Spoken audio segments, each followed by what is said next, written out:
Livro de Marcos, capítulo 10. E ele, levantando-se dali, foi para o litoral da Judéia, além do Jordão. E novamente a multidão se reuniu em torno dele e tornou a ensiná-los como de costume. E os fariseus, vindo até ele, perguntaram-lhe, tentando-o, é lícito ao homem repudiar a sua mulher? E Jesus, respondendo, disse-lhes, o que Moisés vos ordenou? E eles disseram, Moisés permitiu escrever carta de divórcio e repudiá-la. E Jesus, respondendo, disse-lhes, pela dureza dos vossos corações, ele vos escreveu esse mandamento. Mas desde o princípio da criação, Deus fez macho e fêmea. Por isso deixará o homem pai e mãe e se unirá à sua esposa. E eles dois serão como uma só carne. E assim não serão mais dois, mas uma só carne. Portanto, o que Deus uniu, nenhum homem o separe. E em casa, seus discípulos o perguntaram novamente acerca desse assunto. E Jesus disse-lhes, qualquer que repudiar a sua esposa e casar com outra, comete adultério com a primeira. E se a mulher despedir o seu marido e casar com outro, ela comete adultério. E lhe traziam criancinhas para que ele as tocassem. E os seus discípulos repreendiam aos que traziam. E os seus discípulos repreendiam aos que traziam. Mas Jesus, vendo isto, indignou-se e disse-lhes, deixai vir a mim as criancinhas e não as impeçais, porque delas é o reino de Deus. Na verdade, eu vos digo que quem não receber o reino de Deus como uma criança, ele não entrará nele. E ele, tornando-as em seus braços, colocou suas mãos sobre elas e as abençoou. E estando ele pelo caminho, veio ali alguém correndo e ajoelhando-se em direção a ele, perguntou-lhe, bom mestre, o que farei para que eu possa herdar a vida eterna? E Jesus disse, por que tu me chamas de bom? Ninguém é bom, senão um, que é Deus. Tu sabes os mandamentos? Não cometerás adultério, não assassinarás, não furtarás, não dirás falso testemunho, nem desfraudarás, e honra o teu pai e a tua mãe. E o jovem respondeu, dizendo, mestre, tudo isto eu tenho guardado em meu coração desde a minha juventude.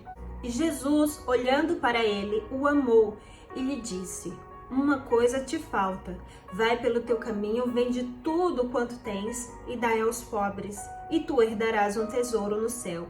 E vem, toma tua cruz e segue-me. Mas o jovem, entristecendo-se com o que foi dito, foi embora afligido, pois ele tinha muitas posses. E Jesus, olhando ao redor, disse aos seus discípulos, quão dificilmente entrarão no reino de Deus os que têm riquezas. E os discípulos se admiraram destas suas palavras. Mas Jesus, tornando a falar, disse-lhes, filhos, quão difícil é para os que confiam nas riquezas entrar no reino de Deus.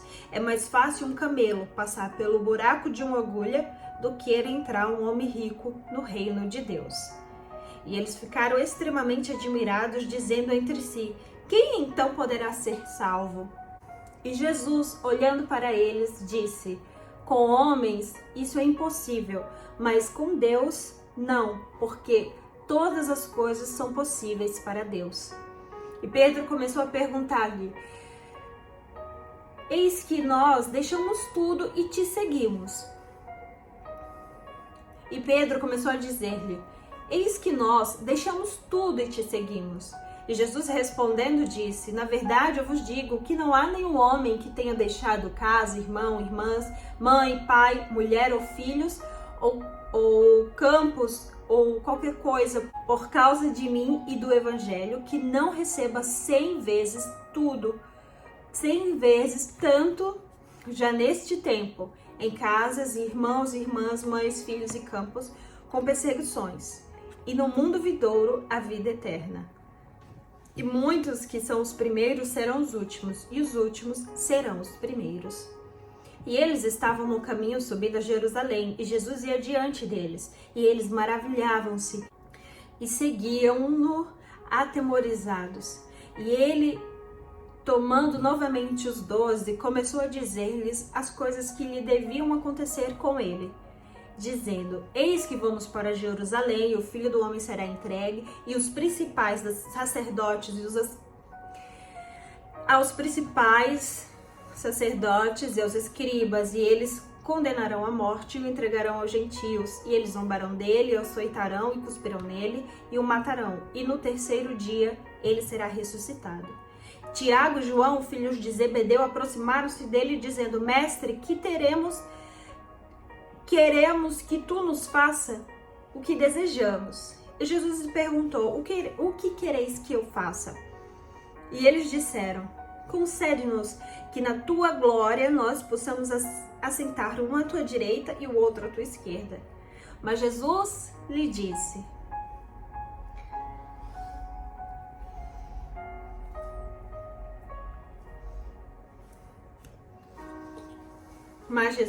disse-lhes: Não sabeis o que pedis? Podeis vós beber o cálice que eu bebo? E serdes batizados com o batismo que eu sou batizado? E eles disseram: Sim, nós podemos. Jesus, porém, disse-lhes: De fato, bebereis o cálice que eu bebo, e sereis batizados com o batismo que eu sou batizado. Porém, assentar-se à minha direita ou à minha esquerda não me pertence concedê-los, mas o será dado àqueles a quem meu Pai quiser. E os 10, tendo ouvido isso, começaram a indignar-se contra Tiago e João. Mas Jesus, chamando-os, disse-lhes: Sabeis que os que são reconhecidos como governadores dos gentios exercem senhorio sobre eles, e que sobre eles um dos seus grandes exerce autoridade. Mas não será assim entre vós. Antes, qualquer que entre vós quiser tornar-se grande, será o vosso servo. E qualquer que entre vós quiser ser o primeiro, será servo de todos. Porque até mesmo o Filho do Homem não veio para ser servido, mas para servir, e para dar a sua vida em resgate de muitos. E saindo ele com seus discípulos, uma grande multidão. Bartimeu, o cego, filho de Timeu, estava sentado ao lado da estrada mendigando. E ouvindo que era Jesus de Nazaré, começou a clamar e dizer: Jesus, filho de Davi, tem misericórdia de mim. E muitos mandaram que se calasse, mas ele clamava ainda mais: Jesus, filho de Davi, tem misericórdia de mim. E Jesus, parando, ordenou que o chamasse. E eles chamaram o homem, dizendo: Tem bom ânimo, levanta-te, ele te chama. E ele, lançando de si a sua roupa, levantou-se e foi até Jesus. E Jesus, respondendo, disse-lhe: O que queres que eu te faça? E o homem cego lhe disse: Senhor, que eu receba a visão. Jesus disse: Vai o teu caminho, a tua fé te curou. E ele imediatamente recebeu a visão e seguiu a Jesus pelo caminho.